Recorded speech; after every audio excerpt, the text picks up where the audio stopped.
Friends, ఇవాళ independence డేకి సెలబ్రేషన్కి వెళ్ళాను. అయితే నేను ఈ ఫ్లాగ్ తప్ప ఇంకేమీ హడావిడి చేయలేదు ఇండిపెండెన్స్ డేకి.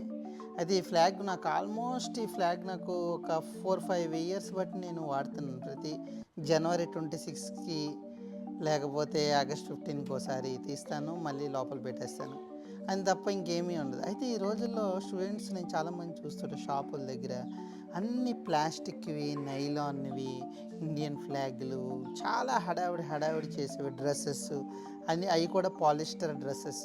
సో ఇవన్నీ యూజ్ అండ్ త్రో టైప్లో ఉంటాయి అన్నమాట. వన్ డే యూజ్ చేస్తారు, తర్వాత ఇంకా మ్యాక్సిమం అవన్నీ డస్ట్బిన్లోకి వెళ్ళిపోతుంటాయి, లేకపోతే ఇంట్లో అన్యూజ్డ్గా ఉంటాయి అన్నమాట. So it is creating a lot of pollution. ఒక పక్క పొల్యూషన్ తగ్గాలని చెప్పి విశ్వగురు ప్రయత్నిస్తుంటే, ఇంకో పక్క ఫర్ ద షో ఆఫ్ కొంతమంది పొల్యూషన్ని బాగా పెంచేస్తున్నారు. ఓకే, నేను కాలేజీలో చూస్తుంటా, కాటన్ క్లాత్తో జెండా కడతారు, అది రీయూజ్ చేస్తుంటారు, దట్స్ గుడ్. బట్ ఈ చాలామంది స్కూల్స్, ఈ ప్రైవేట్ స్కూల్స్ ఎస్పెషల్లీ, వాళ్ళకి అపియరెన్స్ అనేది చాలా ముఖ్యం. సో వాళ్ళు ఏం చేస్తారు, ఇట్లాంటివన్నీ మోర్ దాన్ నెససరీ.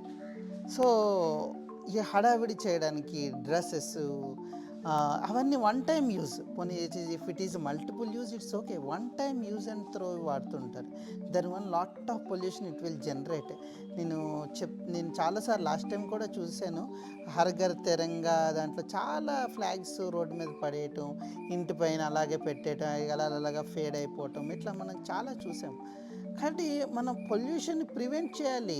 దేశభక్తి ఉంటే పూర్తిగా చూపించక్కర్లేదు, లైట్గా 1% చూపిస్తే చాలు, హడావిడి చేసేసి అంత అవసరం లేదు. Okay, think about it, especially students.